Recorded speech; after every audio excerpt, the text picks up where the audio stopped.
మీ శత్రువుని ఈశ్వరుడికి అప్పచెప్పేస్తే మీరు ధైర్యంగా నించుంటారు, ఇంక ఈశ్వరుడు చూసుకుంటాడని. ఈ సంతోషంతో చెప్పేది శరణుఘోష. ఆ సంతోషంతో ఎలుగెత్తి నిజంగా అయ్యప్పలు శరణఘోష చెప్తే అయ్యప్పలని నేను అన్ను దీక్షితులు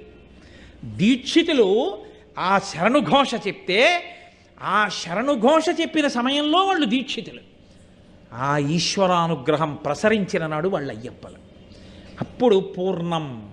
అప్పటి వరకు ఇలా ఉంది వేలు ఉంది కాబట్టి దీని నుంచి దూరం అయిపోయింది. ఈ 4 దగ్గర, దీనికే అన్ని దూరం. కానీ నిజానికి చూడండి, ఈ 4 కలిపి ఏమైనా చేస్తాయా?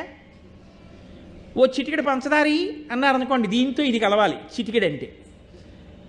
మీ పేరు రాయండి, దీంతో వచ్చి ఈ 2 చేరాలి. తాడట్టుకోండి, దీంతో ఈ 4 కలిసి పట్టుకోవాలి. ఏది? ఈ కర్రట్టుకో, ఈ 4తో పట్టుకోండి, దీనికి సంబంధం లేకుండా. ఈ 4 ఉన్నా ఇది లేకపోతే ఎందుకు పనికిరావు.